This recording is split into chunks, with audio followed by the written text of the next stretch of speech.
ہوتی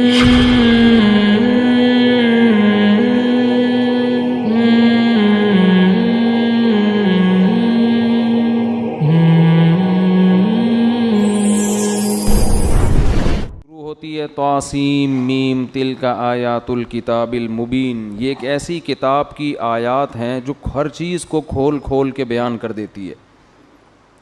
نتلو علیک من نبأ موسیٰ وفرعون بالحق لقوم یؤمنون. ہم آپ کو تلاوت کر کے سناتے ہیں موسیٰ اور فرعون کی خبر بالحق ٹھیک طور پر ان لوگوں کے لیے جو ایمان لانا چاہتے ہیں, جو چاہتے ہیں کہ انہیں صحیح راستہ ملے تو وہ اس پر ایمان لے کر آئیں. قرآن بیان کرتا ہے نتلو علیک من نبأ موسیٰ وفرعون بالحق لقوم یؤمنون ان فرعون علا فی الارض. بے شک فرعون نے زمین میں سرکشی کی, وجعل اہلہا شیعا, اور مصر میں اس نے قوم کو دو ٹکڑوں میں بانٹ دیا. ہونا یہ چاہیے کہ جب آپ کے ماتحت کوئی قوم رہتی ہے, آپ کے کنٹری کی نیشنلٹی ان کے پاس ہے, تو آپ سب کو ایک نظر سے دیکھیں. لیکن فرعون نے ایک نظر سے نہیں, کتنے حصوں میں ڈیوائڈ کر دیا؟ دو حصوں میں.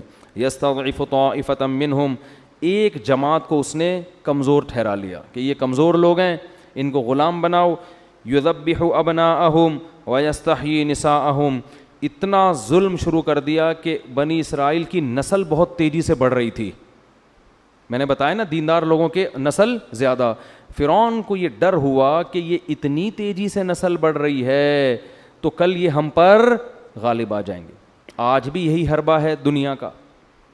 فیملی پلاننگ والے جو بار بار نسل روکنے کا تمہیں مشورہ دے رہے ہیں نا, وہ اس لیے نہیں ہے کہ عورتوں کی صحتیں اچھی ہوں, وہ تو حمل روکنے کی گولیاں کھانے سے صحتیں برباد ہو رہی ہیں عورتوں کی.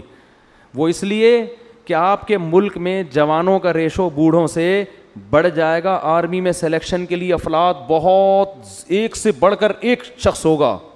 جب جوان بڑھتے ہیں نا تو فوج میں ہر طرح کے آپ کو قابلیت والے لوگ ملتے ہیں اور ہر شعبے میں آپ کو لوگ ملیں گے. تو فرعون نے بھی یہی کام کیا کہ ان کی نسل اسپیڈ کے ساتھ بولو بڑھ رہی, اور نسل مردوں سے بڑھتی ہے. اس لیے کہ جب بھی کسی قوم میں آپ نکاح کریں گے تو بچہ منسوب کس کی طرف ہوگا؟ باپ کی طرف. تو پہلے بھی ایسا ہی ہوتا تھا, تو باپ کی طرف منسوب ہوگا. پھر فرعون کو خواب بھی آیا کہ بنی اسرائیل میں بچہ پیدا ہو رہا ہے جو میری حکومت کا تختہ الٹ رہا ہے. اس خواب سے بھی وہ ڈر گیا. تو قرآن کہتا ہے یذبح ابناءہم, اس نے کہا ان کے بچوں کو ذبح کرنا شروع کرو. وجہ اس کی یہ تھی کہ اس زمانے میں حمل روکنے کی تدبیریں ایجاد نہیں, ورنہ فرعون فیملی پلاننگ, کیا زبردست شعر کہا ہے نا, یوں قتل سے بچوں کے ہوتا نہ وہ برباد. افسوس کہ فرعون کو کالج کی نہ سوجی. ایک یونیورسٹی بناتا اور اس میں بنی اسرائیل کے بچوں کو ایڈمیشن دلوا دیتا اور مس گیدرنگ کر دیتا, لڑکا لڑکی ایک ساتھ بیٹھیں گے, تو بنی اسرائیل میں ویسے ہی غیرت ختم ہو جاتی. وہ فرعون کے سامنے سر اٹھا کے بات کرنے کے قابل پھر انہوں نے رہنا ہی نہیں تھا. لیکن اس میں کھوپڑی نہیں تھی اس بیچارے کی, بیچارہ تو نہیں کہنا چاہیے, خیر. دوسرا فرعون ایک اور کام کر لیتا تو بہت خاندانی کام ہو جاتا, بدنام بھی نہ ہوتا اور بنی اسرائیل خود اس کو سیلوٹ کرتے. وہ فیملی پلاننگ کی خاندانی میں منصوبہ بندی کی تنظیم بناتا. پھر وہ عورتیں گھر گھر جا کے بنی اسرائیل کی عورتوں کو سمجھاتی ایکچولی ماں کے لیے صحت بہت ضروری ہے. 2 بچوں میں اگر مناسب وقفہ نہیں ہوا تو اگلا بچہ کمزور پیدا ہوگا. اور پھر آپ کو پتہ ہے آج کل خوراکیں کیسے چل رہی ہیں, منرلز کی کمی ہوتی ہے. آج کل جو ہم آٹا کھا رہے ہیں, روٹی کھا رہے ہیں, فارمی چکن کھا رہے ہیں, اصل میں ایکچولی اس میں یہ ٹوپی ڈرامہ کرا کے نا ان کو 2 پہ لے آتا, سیٹنگ صحیح بیٹھ جاتی ان کی. تو نہ بدنام ہوتا بلکہ بنی اسرائیل خود اگلے الیکشن میں اس کو کھڑا کر رہے ہوتے. یہ میں کیوں سمجھا رہا ہوں, کام بالکل وہی ہو رہا ہے جو فرعون نے کیا, لیبل اس پہ بہت اچھا لگا جا رہا ہے, زچہ اور بچہ کی صحت. سمجھ رہے ہو, اس میں صحت نہیں ہے. پہلے زمانے میں جو بچے پیدا ہوتے تھے نا عورتوں کے, ان کی عمریں دیکھو 90 سال. یہ تو نیچرل ہے. آپ نے عورت کو فطرت سے بغاوت پہ اکسا دیا, اس سے اس کی صحت کا بیڑا غرق ہو گیا.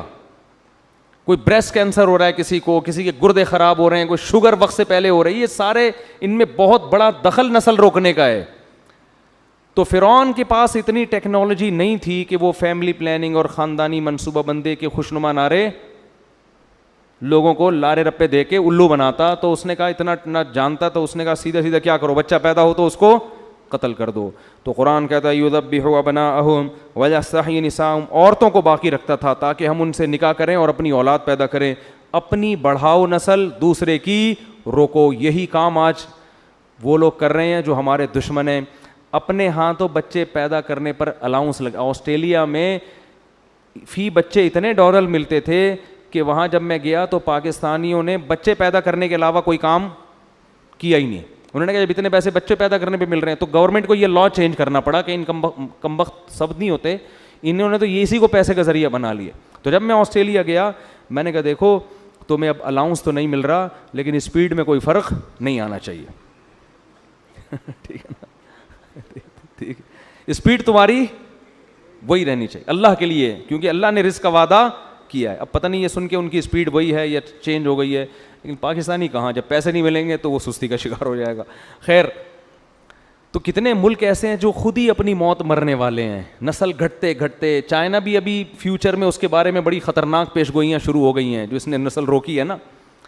تو فرعون نے کیا کیا, بھائی ان کی عورتوں کو زندہ چھوڑو تاکہ ہم ان سے اپنی نسل پیدا کریں, اور لڑکوں کو کیا کرو, ذبح کرو. کتنا ظلم ہوگا آپ اندازہ لگاؤ. اللہ فرماتے ہیں جب یہ کچھ فرعون نے شروع کر دیا اور زمین میں اس کا غلبہ, بنی اسرائیل اس کے خلاف احتجاج نہیں کر سکتے تھے, اتنے کمزور. اللہ فرماتے ہیں وَنُرِيدُ, ہم نے ارادہ کیا, أَن نَمُنَّ عَلَى الَّذِينَ اسْتُضْعِفُوا فِي الْأَرْضِ, کہ ہم احسان کریں گے ان لوگوں پر جو زمین میں کمزور لوگ. ہم نے ارادہ, کیونکہ بنی اسرائیل بہت دعائیں مانگتے تھے اللہ سے, ہم نے ارادہ کیا کہ کمزور لوگوں پر ہم کیا کریں گے, احسان. وَنَجْعَلَهُمْ أَئِمَّةً, ہم نے ارادہ کیا کہ ہم ان کو زمین کا امام بنا دیں گے. کیا اللہ تعالیٰ, دیکھو ناکامی کے نقشوں میں اللہ ارادے کیا کر رہا ہے. گراؤنڈ ریئلٹی کہہ رہی ہے کہ ایسا ممکن ہے, لیکن اللہ کہہ رہے ہیں ہم نے ارادہ کر لیا کہ ہم ان کو زمین کا امام بنائیں گے. اور زمین جو یعنی زمین سے مراد مصر, اور اس زمین کا وارث بھی ہم ان کو بنائیں گے. وَنُمَكِّنَ لَهُمْ فِي الْأَرْضِ, اور ہم ان کو زمین میں مضبوط ٹھکانہ دیں گے, حکومت دیں گے. وَنُرِيَ فِرْعَوْنَ وَهَامَانَ وَجُنُودَهُمَا, فرعون اور اس کا جو چمچہ تھا اور ان کے جو درباری اور لشکر حکومتی اہلکار تھے, ہم ان کو وہ کچھ دکھا دیں گے جس کا ان کو پہلے سے خطرہ تھا کہ یہ غلام قوم کا کہیں ہم پر مسلط نہ ہو جائے. اللہ فرماتے ہیں ہم نے ارادہ کر لیا. اب اس ارادے کو اللہ نے پورا کیسے کیا. بنی اسرائیل میں ایک مقدس خاتون کو حمل ٹھہرتا ہے, ان کے جب بچے کی ولادت کا وقت آتا ہے, اللہ فرماتے ہیں اوحینا الی ام موسیٰ ان ارضعی, موسیٰ کے ہاں موسیٰ کی ماں کے ہاں حضرت موسیٰ پیدا ہوتے ہیں. تو حضرت موسیٰ کی ماں ڈر جاتی ہیں, بنی اسرائیلی آ کے اس بچے کو قتل کر دیں گے. اللہ فرماتے ہیں ہم نے موسیٰ کی ماں کو وحی کی, ان ارضعی, وحی کا مطلب الہام, بزرگوں کے الہام بولو ہوتا ہے. تو فضائل اعمال میں جو بزرگوں کے الہام کے واقعات ہیں وہ قرآن و سنت کے منافی نہیں ہیں. بہت سے لوگوں کے ہاں بزرگ ہی نہیں ہے تو الہام بھی نہیں ہے, تو اب ان کو کسی بزرگ کا پتہ چلے نا الہام کا, تو وہ اس کو شرک قرار دے کے اس بزرگ پہ شرک کا فتویٰ لگا دے, کیونکہ ان کے یہاں مارکیٹ میں بزرگ ہے ہی نہیں. ہم لوگ کے یہاں چونکہ بزرگ الحمدللہ ہوتے ہیں تو یہ سلسلے بھی چلتے رہتے. ہاں اس میں یہ بھی غلو بھی ہوتا ہے بعض دفعہ, الہام کے نام پہ شیطانی تصرفات کو لوگ الہام کہہ رہے ہوتے ہیں. خیر, اللہ فرماتے ہیں ہم نے موسیٰ کی ماں کو وحی کی کہ اس کو دودھ پلا. فَإِذَا خِفْتِ عَلَيْهِ, اور جب تجھے خوف ہونا کہ فرعونی آ کے اس کو قتل کر دیں گے, فَأَلْقِيهِ فِي الْيَمِّ. اب دیکھو اللہ نے بنی اسرائیل کو خلافت دینے کا انتظام ایک بچے سے شروع کیا ہے, جس بچے کی جان کا بھی خطرہ ہے. کیسے اللہ انتظام کر رہا ہے, فرمایا القیہ فی الیمی, جب تجھے خوف ہو کہ فرعونی اس کو قتل کر دیں گے, کو دریا کی موجوں کے حوالے کر دے, صندوق میں ڈال کے.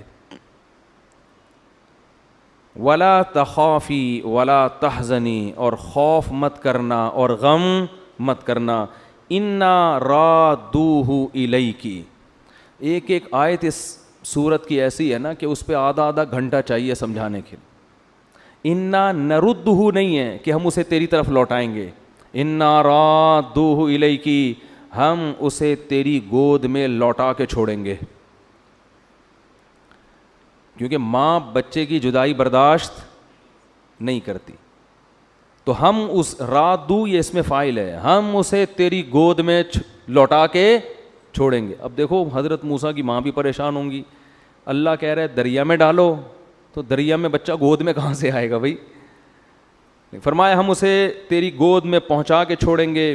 وَجَاعِلُوهُ مِنَ الْمُرْسَلِينَ، اور اسے پیغمبروں کی جماعت میں بنا کے چھوڑیں گے، اسے پیغمبروں میں سے ایک پیغمبر بنائیں گے ہم. فَالْتَقَطَهُ آلُ فِرْعَوْنَ، اللہ فرماتے ہیں ادھر وہ بچہ جب صندوق میں گیا ہے تو جس سے بچانے کے لیے دریا میں ڈالا تھا اسی کے محل میں وہ صندوق پہنچ گیا. فرعونیوں نے اس صندوق کو نکالا اور پھر جب اس کو قتل کرنے کا ارادہ کر لیا کہ بھئی یہ بچہ تو انون ہے، قبطی نہیں لگ رہا، لگتا ہے شاید بنی اسرائیل کا ہو، قتل کا ارادہ کیا ہے. قالت امرأۃ فرعون، تو فرعون کی بیوی نے کہا قرۃ عین لی ولک، بچہ اتنا خوبصورت، قرآن کہتا ہے کہ میں نے لوگوں کے دل میں اس کی محبت ڈال دی بہت زیادہ. اللہ نے، پیغمبر تو بہت حسین ہوتے ہیں، تو اتنی محبت ڈال دی کہ فرعون کی زوجہ کہنے لگی لا تقتلوہ، اس کو قتل مت کرو. قرۃ عین لی ولک، یہ میری اور تیری آنکھوں کی ٹھنڈک ہوگا. عسیٰ ان ینفعنا، ہو سکتا ہے یہ ہمیں فائدہ پہنچائے. او نتخذہ ولدا، یا ہم اس کو اپنا بیٹا بنا لیں. کہا جاتا ہے کہ فرعون کی اولاد نہیں تھی. وہم لا یشعرون، اللہ فرماتے ہیں فرعونیوں کو شعور نہیں تھا کہ وہ کیا کرنے جا رہے ہیں. اب دیکھو فرعون کسی کی نہیں سنتا تھا، سینکڑوں بچے بنی اسرائیل کے قتل کر دیے، اور یہ بچہ تو غالب گمان تھا کہ بنی اسرائیل کا ہے بھائی. لیکن بیگم نے جیسے ہی مشورہ دیا ہے فرعون نے کیا کہا، فوراً سگنیچر کر دیے، بھائی اس بچے کا کھانے پینے کا شاہی بیت المال سے انتظام کیا جائے. تو کچھ ہے یعنی کچھ بھائی. فرعون جب دب گیا بیچارہ تو پتہ نہیں کیوں منہ سے نکل رہا ہے بیچارہ بار بار، بیچارہ تو نہیں تھا خیر. فرعون جب مان لیتا ہے تو اس کا مطلب بھائی گھر میں آپ صرف نام کے سربراہ ہو، چلے گی آپ کی بالکل بھی. یہ تو نارمل ہے، یہ سب گھروں میں ایسا ہوتا ہے. تو وَأَصْبَحَ فُؤَادُ أُمِّ مُوسَىٰ فَارِغًا، ادھر موسیٰ کی ماں کو جب پتہ چلا کہ یہ کہاں پہنچ چکا ہے بچہ فرعون کے دربار میں، تو قرآن کہتا ہے فرعون، موسیٰ کی ماں کا دل صبر سے خالی ہو گیا. موسیٰ کی ماں کا دل صبر سے خالی. ان کادت لتبدی بھی، قریب تھا کہ وہ جا کے محل میں بول دیتی کہ میرا بچہ ہے میرے حوالے کرو. لیکن اگر ایسا ہو جاتا تو فرعون کو یقین ہو جاتا یہ کس کا بچہ ہے، بنی اسرائیل کا، اور بنی اسرائیل کے بھی اونچے مذہبی خاندان کا، تو فوراً کیا کر دیتا، قتل. قرآن کہتا ہے لولا اربتنا علی قلبها، ہم نے موسیٰ کی ماں کے دل کو مضبوطی سے تھام لیا، صبر کی توفیق دی. تو بھائی اس سے بھی پتہ چلتا ہے کہ صبر کس سے مانگنا چاہیے، اللہ سے. بعض دفعہ اللہ نیک لوگوں کے دلوں کو تھام لیتا ہے. اللہ کہتے ہیں موسیٰ کی ماں کا دل ایسے صبر سے خالی ہو چکا تھا. دیکھو عورتیں بعض دفعہ بے صبری میں وہ کام کر دیتی ہیں جو ان کے لیے نقصان دہ، حالانکہ ان کی ماں کو پتا تھا میں جا کے بتاؤں گی میرا بچہ، وہ تو مار دیں گے اس کو. لیکن قرآن کہہ رہے ہیں ہم اگر مضبوطی سے اس کا دل نہ تھامتے تو موسیٰ کی ماں کا دل تو خالی ہو چکا تھا صبر. وہ تو جا کے بتانا تھا انہوں نے کہ میرا بچہ ہے، تو انجام کو نہیں سوچتی نا بعض دفعہ انسان. تو اللہ فرماتے ہیں وقالت لاختہ، موسیٰ کی ماں کو پتہ کیسے چلا کہ یہ فرعون کے دربار میں پہنچا ہے. تو جب حضرت موسیٰ کی ماں نے اس بچے کو صندوق میں ڈالا تھا تو حضرت موسیٰ کی بہن سے کہا قصیہ، اس کے پیچھے پیچھے چلنا صندوق کے. ماں ہے نا وہ تو دیکھ رہی ہے بھئی اللہ نے تو حکم دیا لیکن جا کہاں رہا ہے. فبصرت بہ عن جنب، اللہ فرماتے ہیں موسیٰ کی جو بہن تھی وہ چپکے سے اس صندوق کو دیکھ رہی تھی تاکہ لوگوں کو شک نہ ہو کہ یہ اس کا بھائی ہے یا ان کا کچھ لگتا ہے یہ. کیونکہ شک ہو جاتا تو یقین ہو جاتا، تفتیش کرتے تو یہ پتہ چل جاتا یہ بچہ کہاں سے آئے، بنی اسرائیل کا یہ. تو اس لیے موسیٰ کی ماں جو تھی نا انہوں نے بہن سے کہا حضرت موسیٰ کی کہ چپکے سے دیکھ جا کے، پتہ نہ چلے کہ تمہارا اس سے کوئی لنک ہے. فبصرت بہ عن جنب وهم لا يشعرون. قرآن کہتا ہے وہ چپکے سے دیکھتی رہیں اور فرعونیوں کو پتہ نہیں چلا. وحرمنا علیہ المراضع من قبل, اللہ فرماتے ہیں ہم نے موسیٰ پر ہر عورت کا دودھ حرام کر دیا. کسی ماں کسی عورت کا دودھ پینے کے لیے تیار نہیں. اب فرعونی تو چاہ رہے تھے کہ یہ بچہ بچ جائے, تو حضرت موسیٰ کی بہن گئیں اور کہنے لگی هل ادلکم علی اہل بیت یکفلونہ لکم, دیکھو یہ بچہ ہے شاہی محل میں آیا ہے, تمہیں کوئی آیا چاہیے اس کے لیے, تو ایک خاندان ایسا ہے کہ اگر تم اس کے حوالے یہ بچہ کر دو تو مجھے لگتا ہے کہ یہ اس کا دودھ پی لے گا. کچھ یہ کہا ہوگا کہ وہ ایسی عورت ہے جس کا دودھ ہر بچہ پی لیتا ہے. اللہ فرماتے ہیں تو وہم لہو ناصحون, فرعونی جو تھے موسیٰ کو زندہ رکھنا چاہتے تھے, وہ خیر خواہ تھے کہ یہ بچہ کسی طرح بچ جائے. فرددناہ الی امہ, قرآن کہتا ہے ہم نے موسیٰ کو پہنچا دیا موسیٰ کی ماں کی گود میں. فرعونی اپنا سمجھ رہے ہیں, اس کو پلوا کس سے رہے ہیں؟ حضرت موسیٰ کی ماں سے. کئی تقر عینہا, تاکہ موسیٰ کی ماں کی آنکھیں ٹھنڈی ہو جائیں. ولا تحزن, اور وہ غمزدہ نہ ہو. ولتعلم, اور اسے یقین ہو جائے. ان وعد اللہ حق, کہ اللہ کا وعدہ سچا ہوتا ہے. ولکن اکثرہم لا یعلمون, لیکن لوگوں میں اکثر لوگ یہ بات نہیں جانتے. اللہ جو وعدے کرتا ہے نا قرآن میں کہ رزق دوں گا, تقوی اختیار کرو, یہ کروں گا, اللہ کہتے ہیں اکثر لوگ اللہ کے وعدوں پہ یقین نہیں کرتے. ولما بلغ اشدہ واستوى, اللہ فرماتے ہیں فرعون کے محل میں بڑے ہوتے ہوتے جب موسیٰ علیہ السلام جوانی کی دہلیز پہ قدم رکھا ہے, واستوى, بالکل جب سیدھے ہو گئے. کیا مطلب؟ جب انسان جب تک بچہ ہوتا ہے نا تھوڑا سا ٹیڑھا میڑھا ہوتا ہے, نہ چال میں سیدھا پن نہ بولنے میں سیدھا پن, ایک پاؤں وہاں رکھ رہا ہے تو دوسرا ادھر. لیکن جب جوان ہوتا ہے تو چال میں بھی مضبوطی, بولنے میں بھی روانی, ہر لحاظ سے جب ان کی جسامت مکمل ہوئی ہے, فرمایا آتیناہ حکما وعلما, ہم نے ان کو حکمت اور علم سکھایا, نبوت نہیں ملی. وکذالک نجزی المحسنین.